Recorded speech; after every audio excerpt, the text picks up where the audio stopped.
हरे कृष्णा, राधे राधे। आज की कथा में आप सभी भक्तों का हार्दिक स्वागत है। भगवान श्री कृष्ण और श्रीमती राधा रानी की कृपा सदैव आप और आपके समस्त परिवार पर बनी रहे।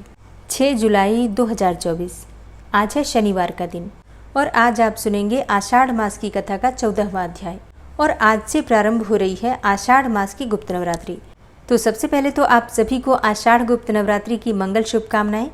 गुप्त नवरात्रि की पूजा विधि और कथा की वीडियो चैनल पर अपलोड हो चुकी है, आप उसे ज़रूर देख लीजिए। इससे आपको पहले दिन की पूजा करने में आसानी होगी। और इसी प्रकार से प्रतिदिन की पूजा विधि की वीडियो और व्रत की कथा की वीडियो आपको मिल जाएगी। और कोई भी आपका प्रश्न हो तो आप कमेंट बॉक्स में लिख सकते हैं। और अब भगवान श्री हरि विष्णु का ध्यान करके आज की पावन कथा का प्रारंभ करते हैं। श्री ब्रह्मा जी कहते हैं कि जिस अजन्मा सर्वमय विधाता परमेश्वर का आदि मध्य अंत स्वरूप स्वभाव और सार हम नहीं जान पाते, कला मुहूर्त आदि में काल भी जिसकी विभूति के परिणाम का कारण नहीं हो सकता, जिसका जन्म और मरण नहीं होता, जो सनातन और सर्वदा एक रूप हैं तथा नाम और रूप से रहित हैं, जिस अच्युत की कृपा से मैं प्रजा का उत्पत्ति करता हूँ और जिसके क्रोध से उत्पन्न हुआ रुद्र सृष्टि का अंत करता है, तथा जिस परमात्मा से मध्य में जगत स्थितिकारी विष्णु रूप पुरुष का प्रादुर्भाव हुआ है, जो अजन्मा मेरा रूप धारण करके संसार की रचना करता है, स्थिति के समय जो पुरुष रूप हैं तथा जो रुद्र रूप से संपूर्ण विश्व का ग्रास कर जाता है एवं अनंत रूप से संपूर्ण जगत को धारण करता है, जो अव्यात्मा पाक के लिए अग्नि रूप हो जाता है, पृथ्वी रूप से संपूर्ण लोकों को धारण करता है, इंद्र आदि रूप से विश्व का पालन करता है और सूर्य तथा चंद्र रूप होकर संपूर्ण अंधकार का नाश करता है, जो श्वास प्रश्वास रूप से जीवों में चेष्टा करता है, जल और अन्न रूप से लोक की तृप्ति करता है तथा विश्व की स्थिति में संलग्न रहकर जो आकाश रूप से सबको अवकाश देता है, जो सृष्टिकर्ता होकर भी विश्व रूप से आप ही अपनी रचना करता है, जगत का पालन करने वाला होकर भी आप ही पालित होता है तथा संहारकारी होकर भी स्वयं ही संहृत होता है, और जो इन तीनों से पृथक इनका अविनाशी आत्मा है, जिसमें यह जगत स्थित है, जो आदि पुरुष जगत स्वरूप है और इस जगत के ही आश्रित तथा स्वयंभू हैं। हे नृपते, संपूर्ण भूतों का उद्भव स्थान वह विष्णु धरातल में अपने अंश से अवतीर्ण हुआ है। हे राजन, पूर्व काल में तुम्हारी जो अमरावती के समान कुशस्थली नाम की पुरी थी, वो अब द्वारिकापुरी हो गई है। वहीं ये बलदेव नामक भगवान विष्णु के अंश विराजमान हैं। हे नरेंद्र, तुम यह कन्या उन महामानव श्री बलदेव जी को पत्नी रूप से दो। ये बलदेव जी संसार में अति प्रशंसनीय हैं और तुम्हारी कन्या भी स्त्रियों में रत्न स्वरूपा है, अतः इनका योग सर्वथा उपयुक्त है। श्री पराशर जी बोले कि भगवान ब्रह्मा जी के ऐसा कहने पर प्रजापति रैवत पृथ्वी तल पर आए तो क्या देखते हैं कि सभी मनुष्य छोटे छोटे, कुरूप, अल्प तेजोमय, अल्प वीर्य तथा विवेकहीन हो गए हैं। अतुल बुद्धि महाराज रैवत ने अपनी कुशस्थली नाम की पुरी और ही प्रकार की देखी तथा स्फटिक पर्वत के समान जिनका वक्षस्थल है, उन भगवान हलायुध को अपनी कन्या दे दी। भगवान बलदेव जी ने उसे बहुत ऊंची देखकर अपने हल्के अग्रभाग से दबाकर नीची कर ली। तब रेवती भी तत्कालीन अन्य स्त्रियों के समान हो गई। तदनंतर बलराम जी ने महाराज रैवत की कन्या रेवती से विधिपूर्वक विवाह किया तथा राजा भी कन्यादान करने के अनंतर एकाग्र चित्त से तपस्या करने के लिए हिमालय पर चले गए।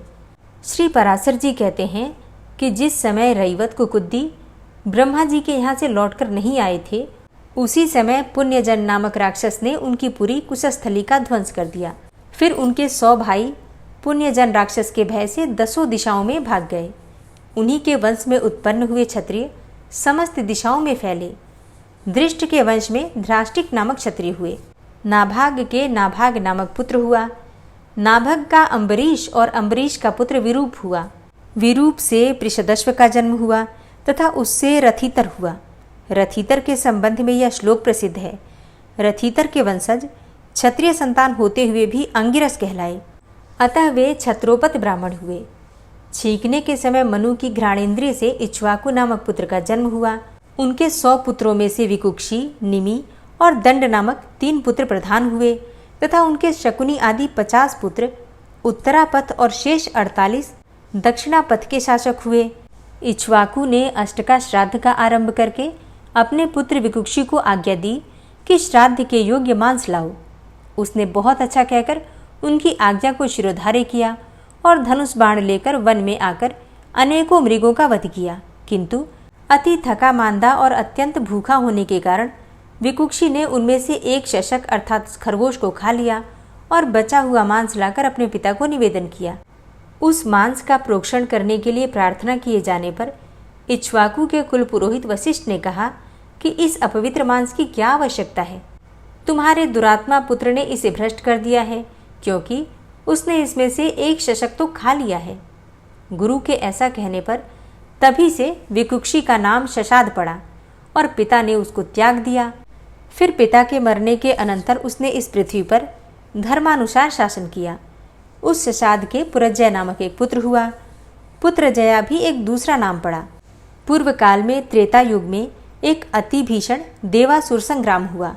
उसमें महाबलवान दैत्यगण से पराजित हुए देवताओं ने भगवान विष्णु की आराधना की। तब आदि अंत शून्य अशेष जगत प्रतिपालक श्री नारायण देवताओं से प्रसन्न होकर बोले कि आप लोगों का जो कुछ भी अभीष्ट है वो मैंने जान लिया है, अब उसके विषय में मेरी ये बात सुनिए। राजर्षि शशाद का जो पुत्रजय नामक पुत्र है, उस क्षत्रिय श्रेष्ठ के शरीर से मैं अंश मात्र से स्वयं अवतीर्ण होकर उन संपूर्ण दैत्यों का नाश करूंगा। अतः तुम लोग परिजन दैत्यों का वध करने के लिए तैयार रहो। अब ये सुनकर देवताओं ने भगवान विष्णु को प्रणाम किया और पुत्रजय के पास जाकर उससे कहा, हे क्षत्रिय श्रेष्ठ, हम लोग चाहते हैं कि अपने शत्रुओं के वध में प्रवृत्त हम लोगों की आप सहायता करें और हम अभ्यागत जनों का आप मान भंग ना करें। यह सुनकर पुत्रजय ने कहा, ये जो त्रैलोक्यनाथ शतक्रतु आप लोगों के इंद्र हैं, यदि मैं इनके कंधे पर चढ़कर आपके शत्रुओं से युद्ध कर सकूं तो आप लोगों का सहायक हो सकता हूं। अब ये सुनकर समस्त देवगण और इंद्र ने बहुत अच्छा ऐसा कहकर उनका कथन स्वीकार कर लिया। फिर वृषभ रूपधारी इंद्र की पीठ पर चढ़कर चराचर गुरु भगवान अच्युत के तेज से परिपूर्ण होकर राजा पुत्रजय ने रोषपूर्वक सभी दैत्यों को मार डाला। उस राजा ने बैल के ककूद अर्थात कंधे पर बैठकर दैत्य सेना का वध किया था, अतः उसका नाम ककुत्स पड़ा। ककुत्स के अन्ना नामक पुत्र हुआ। अन्ना के पृथु, पृथु के विष्टराश्व और उनके चांद्रयुवनाश्व तथा उन चांद्रयुवनाश्व के शाश्वत नामक पुत्र और शाश्वत के बृहदश्व तथा बृहदश्व के शावस्त नामक पुत्र हुआ, जिसने श्रावस्तीपुरी बसाई थी। शावस्त के बृहदश्व तथा बृहदश्व के कुवलाश्व का जन्म हुआ, जिसने वैष्णव तेज से पूर्णता लाभ करके अपने 21 सहस्त्र पुत्रों के साथ मिलकर महर्षि उदक ने अपकारी धुंधु नामक दैत्य को मारा था, अतः उनका नाम धुंधुमार हुआ। उनके सभी पुत्र धुंधु के मुख से निकले हुए निश्वास अग्नि से जलकर मर गए थे। उनमें से केवल दृढ़ाश्व, चंद्रश्व और कपिलाश्व ये 3 ही बचे थे। फिर दृढ़ाश्व से हर्यश्व, हर्यश्व से निकुंभ, निकुंभ से अमिताश्व और अमिताश्व से कृशाश्व, कृशाश्व से प्रसेनजीत और प्रसेनजीत से युवनाश्व का जन्म हुआ। युवनाश्व ने संतान होने के कारण खिन्न चित्त से मुनीश्वरों के आश्रम में रहा करता था। उसके दुख से द्रवीभूत होकर दयालु मुनिजनों ने उसके पुत्र उत्पन्न होने के लिए यज्ञ अनुष्ठान किया। आधी रात के समय उस यज्ञ के समाप्त होने पर मुनिजन मंत्रपूत जल का कलश वेद में रखकर सो गए। फिर उनके सो जाने पर अत्यंत पिपासाकुल होकर राजा ने उस स्थान में प्रवेश किया और सोए होने के कारण उन ऋषियों को उन्होंने नहीं जगाया तथा उस अपरिमित महात्म्यशाली कलश के मंत्रपूत जल को पी लिया। जागने पर ऋषियों ने पूछा कि इस मंत्रपूत जल को किसने पिया है। इसका पान करने पर ही युवनाश्व की पत्नी महाबल विक्रमशील पुत्र उत्पन्न करेगी। ऋषियों की बात सुनकर राजा ने कहा कि मैंने ही बिना जाने यह जल पी लिया है। अतः युवनाश्व के उदर में गर्भ स्थापित हो गया और क्रमशः बढ़ने लगा। फिर यथा समय बालक राजा की दाईं कोख फाड़कर निकल आया, किंतु इससे राजा की मृत्यु नहीं हुई। उसके जन्म लेने पर मुनियों ने कहा कि यह बालक क्या पान करके जीवित रहेगा। उसी समय देवराज इंद्र ने आकर कहा कि यह मेरे आश्रय जीवित रहेगा, अतः इसका नाम मानधाता हुआ। देवेंद्र ने उसके मुख में अपनी तर्जनी अर्थात अंगूठे के पास की जो उंगली होती है वो दे दी और वो उसे पीने लगा। उस अमृतमयी अंगुली का आस्वादन करने से वह एक ही दिन में बढ़ गया। तभी से चक्रवर्ती मानधाता सप्तद्वीपा पृथ्वी का राज्य भोगने लगा। इसके विषय में यह श्लोक कहा जाता है कि जहाँ से सूर्योदय होता है और जहाँ अस्त होता है वह सभी क्षेत्र युवनाश्व के पुत्र मानधाता का है। मानधाता ने शरत बिंदु की पुत्री बिंदुमती से विवाह किया और उससे पुरुकुत्स, अम्बरीश और मुचुकुंद नामक 3 पुत्र उत्पन्न किए तथा उसी बिंदुमती से उनकी 50 कन्याएं हुई। उसी समय बहुवचन सौभरी नामक महर्षि ने 12 वर्ष तक जल में निवास किया। उस जल में सम्मद नामक एक बहुत सी संतानों वाला और अति दीर्घकाय मत्स्यराज था। उसके पुत्र, पौत्र और दौहित्र आदि उसके आगे पीछे तथा इधर उधर पक्ष, पुच्छ और सिर के ऊपर घूमते हुए अति आनंदित होकर दिन रात उसी के साथ क्रीड़ा किया करते थे तथा वह भी अपनी संतान के सुकमा स्पर्श से अत्यंत हर्षयुक्त होकर उन मुनीश्वर के देखते देखते अपने पुत्र, पौत्र और दौहित्र आदि के साथ अहर्निश क्रीड़ा करता रहता था। इस प्रकार जल में स्थित सौभरी ऋषि ने एकाग्रता रूप समाधि को छोड़कर रात दिन उस मत्स्यराज की अपने पुत्र, पौत्र और दौहित्र आदि के साथ अति रमणीय क्रीड़ाओं को देखकर विचार किया कि अहो, यह धन्य है जो ऐसी अनिष्ट योनि में उत्पन्न होकर भी अपने इन पुत्र, पौत्र और दौहित्र आदि के साथ निरंतर रमण करता हुआ हमारे हृदय में डाह उत्पन्न करता है। हम भी इसी प्रकार अपने पुत्र के साथ अति ललित क्रीड़ाएं करेंगे। ऐसी अभिलाषा करते हुए वे उस जल के भीतर से निकल आए और संतान के लिए गृहस्थाश्रम में प्रवेश करने की कामना से कन्या ग्रहण करने के लिए राजा मानधाता के पास गए। मुनिवर का आगमन सुनकर राजा ने उठकर अर्घ्यदान दिया और फिर उनका भली प्रकार पूजन किया। तदनंतर सौभरी मुनि ने आसन ग्रहण करके राजा से कहा। सौभरी जी बोले, हे राजन, मैं कन्या परिग्रह का अभिलाषी हूँ, अतः तुम मुझे एक कन्या दो, मेरा प्रणय भंग मत करो। ककुत्स वंश में कार्यवश आया हुआ कोई भी प्रार्थी पुरुष कभी खाली हाथ नहीं लौटता। हे मानधाता, पृथ्वी तल में और भी अनेकों राजा लोग हैं और उनके भी कन्याएं उत्पन्न हुई हैं, किंतु याचकों को मांगी हुई वस्तु दान देने के नियम में दृढ़ प्रतिज्ञ तो तुम्हारा यह प्रशंसनीय कुल ही है। हे राजन, तुम्हारे तो 50 कन्याएं हैं, उनमें से तुम मुझे केवल एक ही दे दो। हे नृपश्रेष्ठ, मैं इस समय प्रार्थना भंग की आशंका से उत्पन्न अतिशय दुख से भयभीत हो रहा हूँ। श्री पराशर जी कहते हैं कि ऋषि के ऐसे वचन सुनकर राजा उनके जरा जीर्ण देह को देखकर शाप के भय से अस्वीकार करने में कातर हुए और उनसे डरते हुए कुछ नीचे की ओर मुख करके मन ही मन चिंता करने लगे। तब सौभरी जी बोले कि हे नरेंद्र, तुम चिंतित क्यों होते हो? मैंने इसमें कोई असह्य बात तो कही नहीं है। जो कन्या एक दिन तुम्हें अवश्य देनी ही है, उससे यदि हम कृतार्थ हो सके तो तुम क्या नहीं प्राप्त कर सकते हो। तब श्री पराशर जी कहते हैं कि तब भगवान सौभरी के शाप से भयभीत होकर राजा मानधाता नम्रतापूर्वक उनसे बोले। राजा बोले, हे भगवान, हमारे कुल की यह रीति है कि जिस सत्कुलोत्पन्न वर को कन्या पसंद करती है वह उसी को दी जाती है। आपकी प्रार्थना तो हमारे मनोरथों से भी परे है, न जाने किस प्रकार यह उत्पन्न हुई है। ऐसी अवस्था में मैं ये नहीं जानता कि मैं क्या करूं, बस मुझे यही चिंता है। महाराज मानधाता के ऐसा कहने पर मुनिवर सौभरी ने विचार किया कि मुझको टाल देने का यह एक और ही उपाय है। यह बूढ़ा है, प्रौढ़ा स्त्रियां भी इसे पसंद नहीं कर सकती, फिर कन्याओं की तो बात ही क्या है। ऐसा सोचकर ही राजा ने ये बात कही है। अच्छा, ऐसा ही सही, मैं भी ऐसा ही उपाय करूँगा। ये सब सोचकर उन्होंने मानधाता से कहा कि यदि ऐसी बात है तो कन्याओं के अंतःपुर रक्षक नपुंसकों को वहाँ मेरा प्रवेश कराने के लिए आज्ञा दो। यदि कोई कन्या ही मेरी इच्छा करेगी तो ही मैं स्त्री ग्रहण करूँगा, नहीं तो इस ढलती अवस्था में मुझे इस व्यर्थ उद्योग का कोई प्रयोजन नहीं है। ऐसा कहकर वे मौन हो गए। तब मुनि के शाप की आशंका से मानधाता ने कन्याओं के अंतःपुर रक्षक को आज्ञा दे दी। उसके साथ अंतःपुर में प्रवेश करते हुए भगवान सौभरी ने अपना रूप सकल सिद्ध और गंधर्व से भी अतिशय मनोहर बना लिया। उन ऋषिवर को अंतःपुर में ले जाकर अंतःपुर रक्षक ने उन कन्याओं से कहा कि तुम्हारे पिता महाराज मानधाता की आज्ञा है कि ये ब्रह्मास्मि हमारे पास एक कन्या के लिए पधारे हैं और मैंने इनसे प्रतिज्ञा की है कि मेरी जो कोई कन्या श्रीमान को वरण करेगी उसकी स्वच्छंदता में मैं किसी प्रकार की बाधा नहीं डालूंगा। यह सुनकर उन सभी कन्याओं ने युद्धपति गजराज का वर्ण करने वाली हथिनियों के समान अनुराग और आनंद पूर्वक अकेली मैं ही वर्ण करती हूँ ऐसा कहते हुए उन्हें वर्ण कर लिया। अब वे परस्पर कहने लगे कि अरे बहनों, व्यर्थ चेष्टा क्यों करती हो, मैं इनका वर्ण करती हूँ, ये तुम्हारे अनुरूप है भी नहीं। विधाता ने ही इन्हें मेरा भर्ता और मुझे इनकी भार्या बनाया है, अतः तुम शांत हो जाओ। अंतःपुर में आते ही सबसे पहले मैंने ही इन्हें वर्ण किया था, तुम क्यों मरी जाती हो। इस प्रकार मैंने वर्ण किया है, पहले मैंने वर्ण किया है, ऐसा कहकर उन राजकन्याओं में उनके लिए बड़ा कलह मच गया।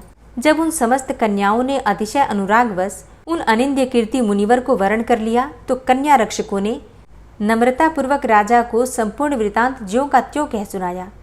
हरे कृष्णा। ये खबर जानने के बाद राजा ने क्या किया यह आप कल की कथा में सुनेंगे। उम्मीद करती हूँ आज की कथा आपको पसंद आई होगी। तो अगर कथा पसंद आई हो तो वीडियो को लाइक कीजिए, संभव हो तो शेयर भी किया कीजिए, और हाँ, कमेंट बॉक्स में राधे राधे ज़रूर लिखा कीजिए। और अब आप सुनेंगे श्री नारायण कवच, जिसके सुनने मात्र से भगवान श्री हरि विष्णु की असीम कृपा आपको प्राप्त होगी। श्री नारायण कवच। भगवान श्री हरि गरुड़ जी की पीठ पर अपने चरण कमल रखे हुए हैं। अणिमा आदि 8 सिद्धियां उनकी सेवा कर रही हैं और 8 हाथों में शंख, चक्र, ढाल, तलवार, गदा, बाण, धनुष और पाश अर्थात फंदा धारण किए हुए हैं। वे ही ओंकार स्वरूप प्रभु सब प्रकार से सब ओर से मेरी रक्षा करें। मत्स्य मूर्ति भगवान जल के भीतर जल तंतुओं से और वरुण के पास से मेरी रक्षा करें। माया से ब्रह्मचारी रूप धारण करने वाले वामन भगवान स्थल पर और विश्वरूप श्री त्रिविक्रम भगवान आकाश में मेरी रक्षा करें। जिनके घोर अट्टहास करने पर सब दिशाएं गूंज उठी थी और दैत्य पत्नियों के गर्भ गिर गए थे, वे दैत्य युद्धपतियों के शत्रु भगवान नृसिंह किले, जंगल, रणभूमि आदि विकट स्थानों में मेरी रक्षा करें। अपनी दाढ़ों पर पृथ्वी को उठा लेने वाले यज्ञ मूर्ति वाराह भगवान मार्ग में, परशुराम जी पर्वतों के शिखरों पर और लक्ष्मण जी के सहित भरत के बड़े भाई भगवान रामचंद्र प्रवास के समय मेरी रक्षा करें।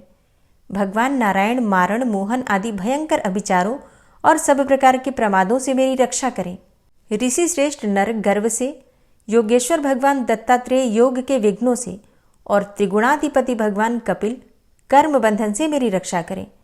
परम ऋषि सनत कुमार कामदेव से, हयग्रीव भगवान मार्ग में चलते समय देव मूर्तियों को नमस्कार आदि न करने के अपराध से और देवर्षि नारद सेवा अपराधों से और भगवान कच्छप सब प्रकार के नरकों से मेरी रक्षा करें। भगवान धन्वंतरी कुपथ्य से, जितेंद्र भगवान ऋषभदेव सुख दुख आदि भयदायक द्वंद्वों से, यज्ञ भगवान लोकापवाद से और बलराम जी मनुष्यकृत कष्टों से और श्री शेष जी क्रोधवश नामक सर्पों के गणों से मेरी रक्षा करें। भगवान श्री कृष्ण द्वैपायन व्यास जी अज्ञान से तथा बुद्धदेव पाखंडियों से और प्रमाद से मेरी रक्षा करें।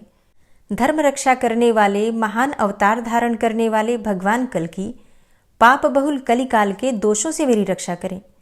प्रातःकाल भगवान केशव अपनी गदा लेकर, कुछ दिन चढ़ जाने पर भगवान गोविंद अपनी बांसुरी लेकर और दोपहर के पहले भगवान नारायण अपनी तीक्ष्ण शक्ति लेकर और दोपहर को भगवान विष्णु चक्रराज सुदर्शन लेकर मेरी रक्षा करें। तीसरे पहर में भगवान मधुसूदन अपना प्रचंड धनुष लेकर मेरी रक्षा करें और सायंकाल में ब्रह्मा आदि त्रिमूर्तिधारी माधव, सूर्यास्त के बाद ऋषिकेश, अर्धरात्रि के पूर्व तथा अर्धरात्रि के समय अकेले भगवान पद्मनाभ मेरी रक्षा करें। रात्रि के पिछले प्रहर में श्रीवत्स लांछन श्री हरि, उषा काल में खड्गधारी भगवान जनार्दन और सूर्योदय से पूर्व श्री दामोदर और संपूर्ण संध्याओं में काल मूर्ति भगवान विश्वेश्वर मेरी रक्षा करें। हे सुदर्शन, आपका आकार चक्र रथ के पहिए की तरह है। आपके किनारे का भाग प्रलयकालीन अग्नि के समान अत्यंत तीव्र है। आप भगवान की प्रेरणा से सबोर घूमते रहते हैं। जैसे आग वायु की सहायता से सूखे घास फूस जला डालती है, वैसे ही आप हमारी शत्रु सेना को शीघ्र से जला दीजिए। हे कौमुद की गदा, आपसे छूटने वाली चिंगारियों का स्पर्श वज्र के समान असह्य है। आप भगवान अजित की प्रिया हैं और मैं उनका सेवक हूँ, इसलिए आप कुष्मांड, विनायक, यक्ष, राक्षस, भूत और प्रेत आदि ग्रहों को अभी कुचल डालिए तथा मेरे शत्रुओं को चूर चूर कर दीजिए। हे शंखश्रेष्ठ, आप भगवान श्री कृष्ण के फूंकने से भयंकर शब्द करके मेरे शत्रुओं का दिल दहला दीजिए एवं यातुधान, प्रमथ, प्रेत, मातृका, पिशाच तथा ब्रह्म राक्षस आदि भयावने प्राणियों को यहाँ से तुरंत भगा दीजिए। भगवान की श्रेष्ठ तलवार, आपकी धार बहुत तीक्ष्ण है। आप भगवान की प्रेरणा से मेरे शत्रुओं को छिन्न भिन्न कर दीजिए। भगवान की प्यारी ढाल, आप में सैकड़ों चंद्राकार मंडल है। आप पाप दृष्टि, पापात्मा शत्रुओं की आंखें बंद कर दीजिए और उन्हें सदा के लिए अंधा बना दीजिए। सूर्य आदि ग्रह, धूमकेतु, पुच्छल तारे आदि केतु, दुष्ट मनुष्य, सर्प आदि रेंगने वाले जंतु, दाढ़ों वाले हिंसक पशु, भूत प्रेत आदि तथा पापी प्राणियों से हमें जो भय हो और जो हमारे मंगल के विरोधी हो, वे सभी भगवान के नाम, रूप तथा आयुधों का कीर्तन करने से तत्काल नष्ट हो जाएं। बृहद, रथंतर आदि सामवेदीय स्तोत्रों से जिनकी स्तुति की जाती है, वे वेद मूर्ति भगवान गरुड़ और विश्वक्सेन जी अपने नामोच्चारण के प्रभाव से हमें सब प्रकार की विपत्तियों से बचाएं। श्रीहरि के नाम, रूप, वाहन, आयुध तथा श्रेष्ठ पार्षद हमारी बुद्धि, इंद्रिय, मन और प्राणों को सब प्रकार की आपत्तियों से बचाएं। जितना भी कार्य अथवा कारण रूप जगत है, वह वास्तव में भगवान ही है। इस सत्य के प्रभाव से हमारे सारे उपद्रव नष्ट हो जाएं। जो लोग ब्रह्म और आत्मा की एकता का अनुभव कर चुके हैं, उनकी दृष्टि में भगवान का स्वरूप समस्त विकल्पों से रहित है, भेदों से रहित है। फिर भी वे अपनी माया शक्ति के द्वारा भूषण, आयुध और रूप नामक शक्तियों को धारण करते हैं। यह बात निश्चित रूप से सत्य है। इस कारण सर्वज्ञ, सर्वव्यापक भगवान श्रीहरि सदा सर्वत्र सब स्वरूपों से हमारी रक्षा करें। जो अपने भयंकर अट्टहास से सब लोगों के भय को भगा देते हैं और अपने तेज से सबका तेज ग्रस लेते हैं, वे भगवान नृसिंह दिशा विदिशा में, नीचे ऊपर बाहर भीतर सब ओर से हमारी रक्षा करें। हे देवराज इंद्र, मैंने तुम्हें यह नारायण कवच सुना दिया है। इस कवच से तुम अपने को सुरक्षित कर लो। बस फिर तुम अनायास ही सब दैत्य युद्धपतियों को जीत कर लोगे। इस नारायण कवच को धारण करने वाला पुरुष जिसको भी अपने नेत्रों से देख लेता है अथवा पैर से छू देता है, तत्काल समस्त भयों से वो मुक्त हो जाता है। जो इस वैष्णवी विद्या को धारण कर लेता है, उसे राजा, डाकू, प्रेत, पिशाच आदि और बाघ आदि हिंसक जीवों से कभी किसी प्रकार का भय नहीं होता। हे देवराज, प्राचीन काल की बात है, एक कौशिक गोत्री ब्राह्मण ने इस विद्या को धारण करके योग धारणा से अपना शरीर मरुभूमि में त्याग दिया। अब जहां उस ब्राह्मण का शरीर पड़ा था, उसके ऊपर से एक दिन गंधर्वराज चित्ररथ अपनी स्त्रियों के साथ विमान पर बैठकर निकले। वहां आते ही वे नीचे की ओर सिर किए विमान सहित आकाश से पृथ्वी पर गिर पड़े। इस घटना से उनके आश्चर्य की सीमा न रही जब उन्हें बालखिल्य मुनियों ने बतलाया कि यह नारायण कवच धारण करने का प्रभाव है। तब उन्होंने उस ब्राह्मण देव की हड्डियों को ले जाकर पूर्ववाहिनी सरस्वती नदी में प्रवाहित कर दिया और फिर स्नान करके वे अपने लोक को चले गए। श्री सुखदेव जी कहते हैं, हे परीक्षित, जो पुरुष इस नारायण कवच को समय पर सुनता है और जो आदरपूर्वक इसे धारण करता है, उसके सामने सभी प्राणी आदर से झुक जाते हैं और वह सब प्रकार के भयों से मुक्त हो जाता है। हे परीक्षित, शतक्रतु इंद्र ने आचार्य विश्वरूप जी से यह वैष्णवी विद्या प्राप्त करके रणभूमि में असुरों को जीत लिया और वे त्रैलोक्य लक्ष्मी का उपभोग करने लगे। श्री नारायण कवच संपूर्ण हुआ।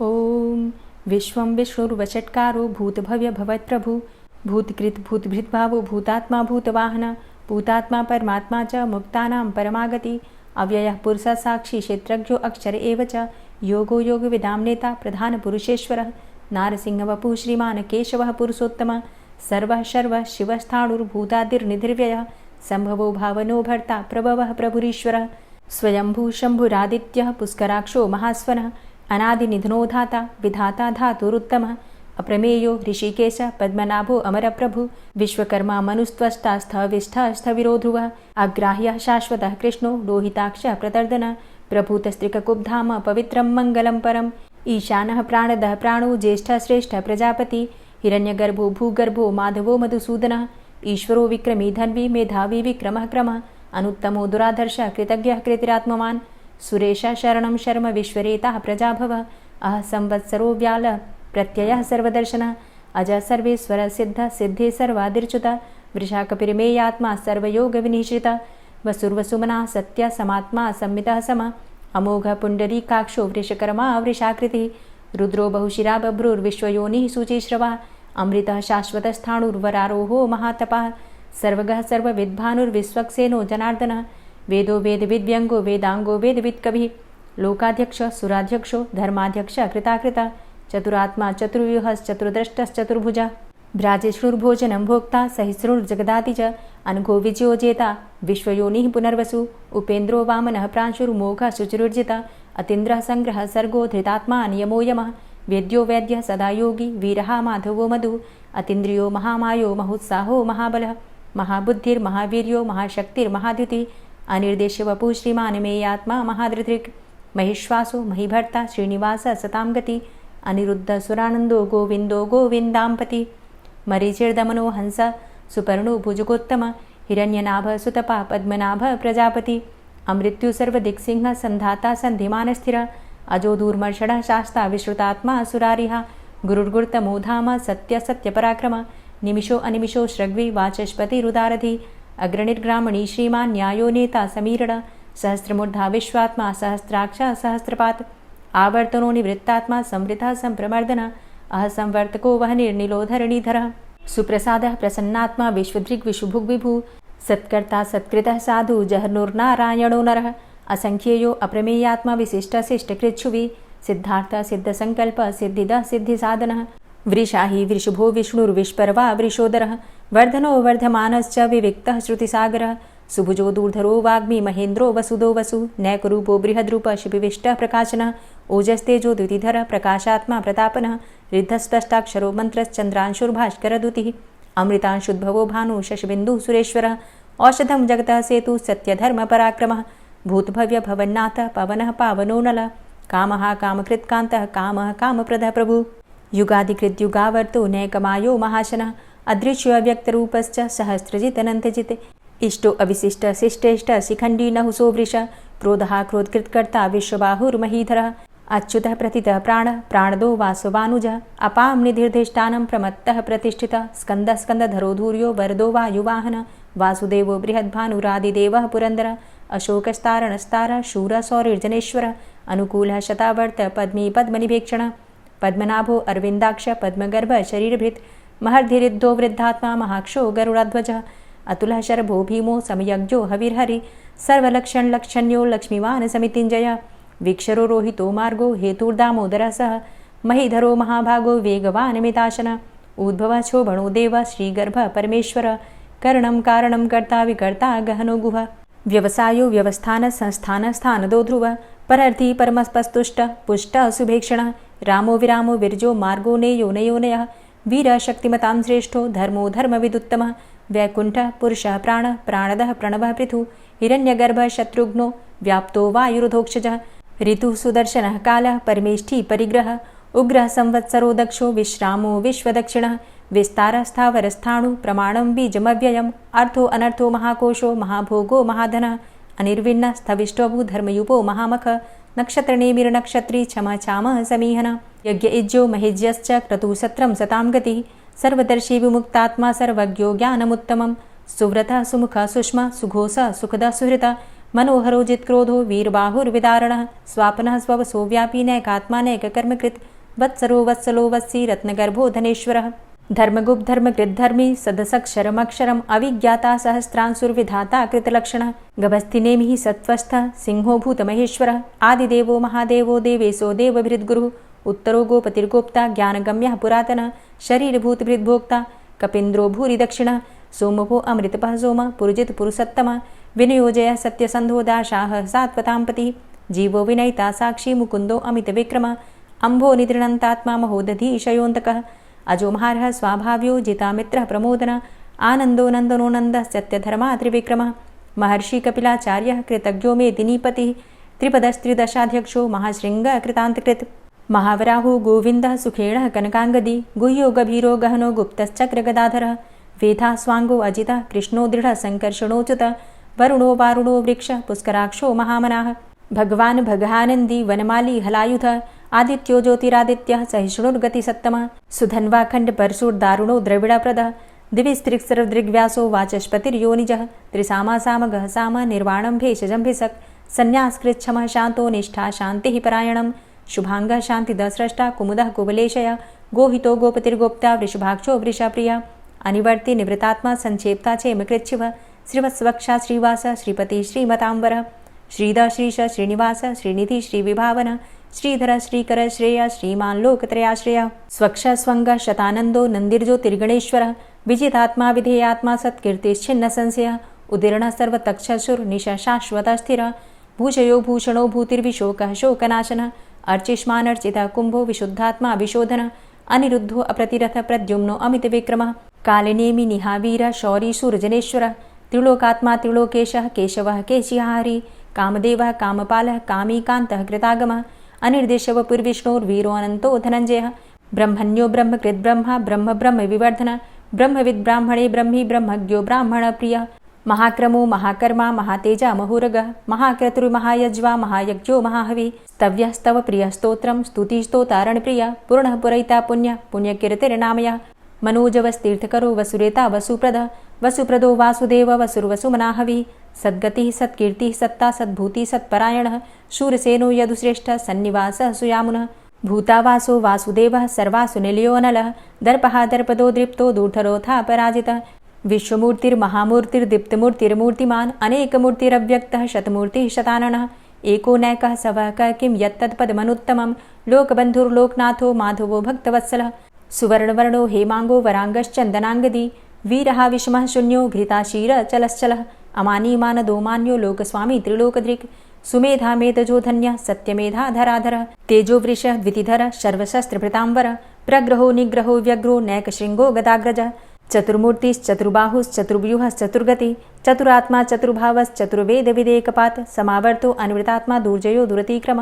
दुर्लभो दुर्गमो दुर्गो दुरावासो दुरारिहा शुभांगो लोकसारंग शुतन्तुस्तन्तुवर्धन इंद्रकर्मा महाकर्मा कृतकर्मा कृतागम उद्भवः सुन्दरः सुन्दो रत्ननाभः सुलोचनः अर्को वाजसनः शृङ्गी जयन्तः सर्वविजयी सुवर्णबिन्दुरक्षोभ्य सर्वभागीश्वरेश्वरः महाहृदो महागर्तो महाभूतो महानिधि कुमुदः कुन्दरः कुन्दः पर्जन्यः पावनो नीलः अमृताशो अमृतवपुः सर्वज्ञः सर्वतोमुखः सुलभः सुव्रतः सिद्धः शत्रुजित् शत्रुतापनः न्यग्रोधो दुम्बरो अस्वस्थश्चाणुरान्ध्रनिषूदनः सहस्रार्चिः सप्तजिह्वः सप्तैधा सप्तवाहनः अमूर्तिरणघो अचिन्त्यो भयकृद्भयनाशनः अणुर्बृहत्कृशः स्थूलो गुणभृन्निर्गुणो महान् अधृतः स्वधृतः स्वास्य प्राग्वंशो वंशवर्धनः भारभृतिकथितो योगी योगी स सर्वकामद आश्रमश्रमण क्षाम सुपर्णो वायुवाहन धनुर्धरोर्धनुर्वेदो दण्डोदमयितादम अपराजितः सर्वसहो नियन्ता नियमो यमः सत्त्ववान् सात्विकः सत्य सत्यधर्मपरायण अभिप्रायः प्रियार्होर्ह प्रियकृत्प्रीतिवर्धनः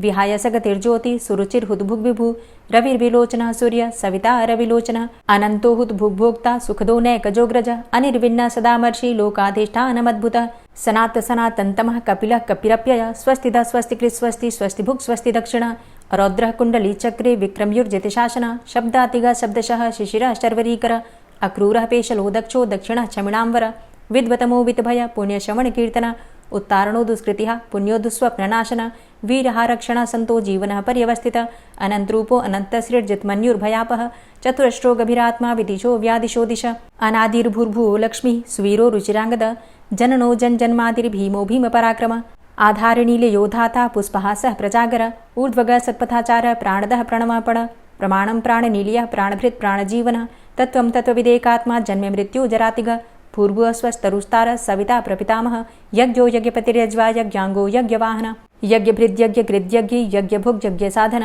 यज्ञान्तिकृद्यज्ञ गुह्यमन्यमन्नादेव च आत्मयोनिः स्वयं जातो वैखानः सामगायन देवकी नन्दन स्रष्टा क्षितिसः पापनाशन शङ्खभृन्नन्दकी चक्री शारङ्गधन्वा गदाधरः रथाङ्गपाणिरक्षोभ्य सर्वप्रहरणायुध ओम नमः इति। श्री राधा कृपा कटाक्ष स्तोत्र। मुनीन्द्रवृन्दवन्दिते त्रिलोकशोकहारिणि प्रसन्नवक्त्रपङ्कजे निकुञ्जभूविलासिनी व्रजेन्द्रभानुनन्दिनी व्रजेन्द्रसूनुसङ्गते कदा करिष्यसि मां कृपाकटाक्षभाजनम्। अशोकवृक्षवल्लरी वितानमण्डपस्थिते प्रवालबालपल्लवप्रभारुणान्ध्रिकोमले वराभयस्फुरत्करे प्रभूतसम्पदालये कदा करिष्यसि मां कृपाकटाक्षभाजनम्। अनङ्गरङ्गमङ्गलं प्रसङ्गभङ्गुरं भ्रुवां सविभ्रमं ससम्भ्रमं दृगन्तबाणपातने निरन्तरं वशीकृतप्रतीतनन्दनन्दने कदा करिष्यसि मां कृपाकटाक्षभाजनम्। तडित्सुवर्णचम्पकप्रदीप्तगौरविग्रहे मुखप्रभापरास्तकोटिसारदेन्दुमण्डले विचित्रचित्रसञ्चरच्चकोरशावलोचने कदा करिष्यसि मां कृपाकटाक्षभाजनम्। मदोन्मदादियौवने प्रमोदमानमण्डिते प्रियानुरागरञ्जिते कलाविलासपण्डिते अनन्यधन्यकुञ्जराज्यकामकेलिकोविदे कदा करिष्यसि मां कृपाकटाक्षभाजनम्। अशेषहावभावधीरहीरहारभूषिते प्रभूतशातकुम्भकुम्भकुम्भिकुम्भसुस्तनि प्रशस्तमन्दहास्यचूर्णपूर्णसौख्यसागरे कदा करिष्यसि मां कृपाकटाक्षभाजनम्। मृणालवालवल्लरी लताग्रलास्यलोलनीललोचनावलोकने ललल्लुलन्मिलन्मनोज्ञमुग्धमोहिनाश्रिते कदा करिष्यसि मां कृपाकटाक्षभाजनम्। सुवर्णमल्लिकाञ्चितत्रिरेखकम्बुकण्ठगे त्रिसूत्रमङ्गलीगुणत्रिरत्नदीप्तिदीधिते सलोलनीलकुन्तलप्रसूनगुच्छगुम्फिते कदा करिष्यसि मां कृपाकटाक्षभाजनम्। नितम्बबिम्बलम्बमानपुष्पमेखलागुणे प्रशस्तरत्नकिङ्किणीकलापमध्यमञ्जुले करीन्द्रशुण्डदण्डिकावरोहशोभगोरुके कदा करिष्यसि मां कृपाकटाक्षभाजनम्। अनेकमन्त्रनादमञ्जुनूपुरारवस्खलत् समाजराजहंसवंश निक्वडातिगौरवे विलोलहेमवल्लरी विडम्बिचारुचङ्क्रमे कदा करिष्यसि मां कृपाकटाक्षभाजनम्। अनन्तकोटिविष्णुलोकनम्रपद्मजार्चिते हिमाद्रिजापुलोमजाविरिञ्चिजावरप्रदे अपारसिद्धिरिद्धिदिग्धसत्पदाङ्गुलीनखे कदा करिष्यसि मां कृपाकटाक्षभाजनम्। मखेश्वरी क्रियेश्वरी स्वधेश्वरी सुरेश्वरी त्रिवेदभारतीश्वरी प्रमाणशासनेश्वरी रमेश्वरी क्षमेश्वरी प्रमोदकाननेश्वरी व्रजेश्वरी व्रजाधिपे श्रीराधिके नमोऽस्तुते। इतीममद्भुतं स्तवं निशम्य भानुनन्दिनी करोतु सन्ततं जनं कृपाकटाक्षभाजनम्। भवेत्तदैव सञ्चितत्रिरूपकर्मनाशनं लभेत्तदा ब्रजेन्द्रसूनुमण्डलप्रवेशनम्। जय जय श्री राधे, जय जय श्री राधे। और अब आप सुनेंगे श्री तुलसी चालीसा। श्री तुलसी महारानी करु विनय सिरनाय, जो मम हो संकट विकट दीजे मात नशाय। नमो नमो तुलसी महारानी, महिमा अमित न जाए बखानी। दियो विष्णु तुमको सन्माना, जग में छायो सुयस महाना। विष्णु प्रिया जय जयति भवानी, तिहु लोक की हो सुख खानी। भगवत पूजा करे जो कोई, बिना तुम्हारे सफल न होई। जिन घर तव नहीं होय निवासा, उस घर कर ही विष्णु नहीं बासा। करे सदा जो तव नित सुमिरन, तेहि के काज होय सब पूरन। कार्तिक मास महात्म तुम्हारा, ताको जानत सब संसारा। तब पूजन जो करे कुंवारी, पावे सुंदर वर सुकुमारी। करे जो पूजा नित प्रति नारी, सुख संपत्ति से होय सुखारी। वृद्धा नारी करे जो पूजन, मिले भक्ति होवे पुलकित मन। श्रद्धा से पूजे जो कोई, भवनिधि से तर जावे सोई। कथा भागवत यज्ञ करावे, तुम बिन नहीं सफलता पावे। छायो तब प्रताप जग भारी, ध्यावत तुम्हीं सकल चित धारी। तुम्ही मात यंत्रन तंत्रन में, सकल काज सिद्धि होवे क्षण में।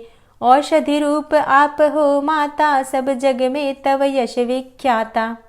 देव ऋषि मुनि और तपधारी, करत सदा तव जय जयकारी।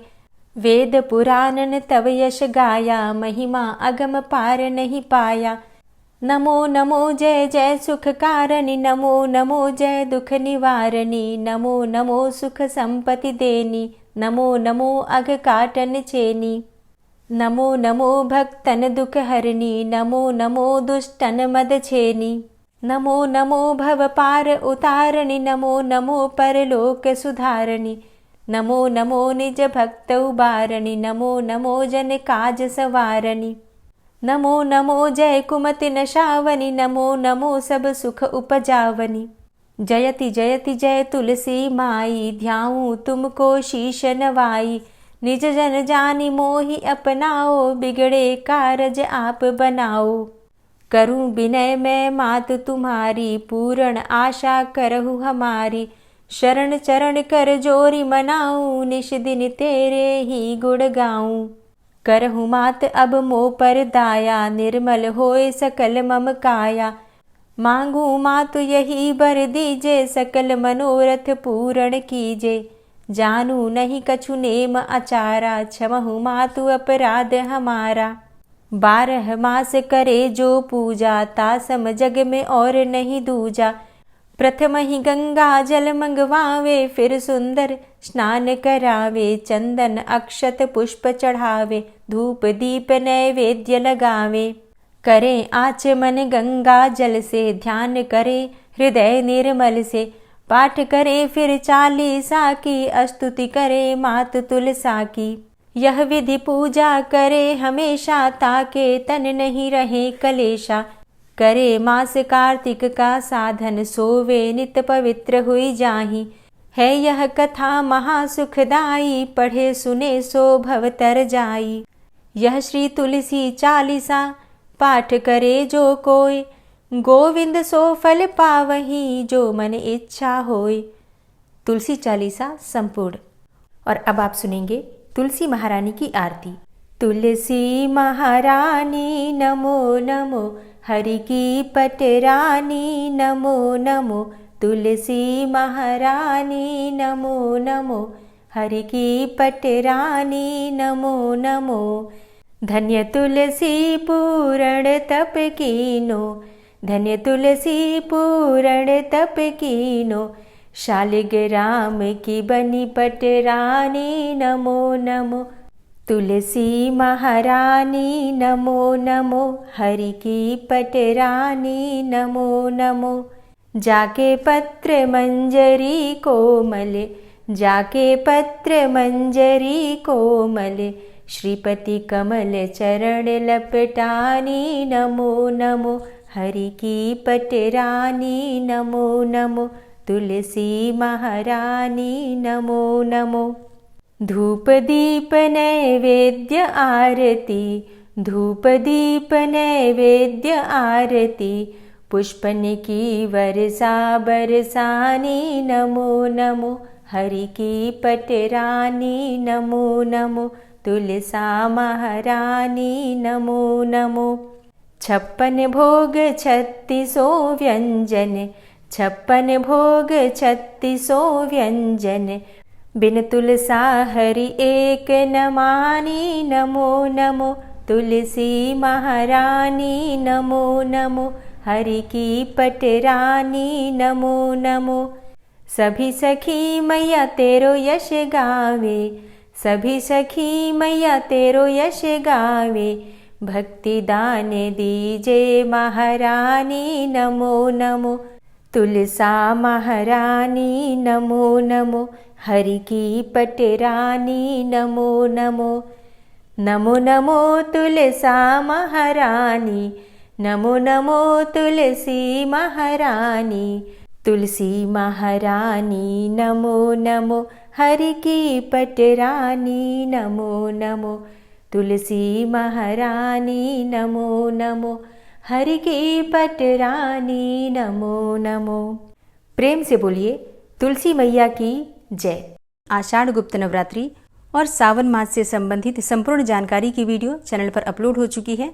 आप चाहें तो उसे देख सकते हैं। अगर आप चैनल पर पहली बार आए हैं, अभी तक आपने चैनल को सब्सक्राइब नहीं किया है, तो आज की वीडियो अगर आपको अच्छी लगे तो चैनल को सब्सक्राइब करके बेल आइकन को ज़रूर प्रेस कर लीजिए। इससे ये होगा कि इस चैनल पर जो भी नई वीडियो अपलोड होंगी उनकी नोटिफिकेशन आपको सही समय पर प्राप्त होगी।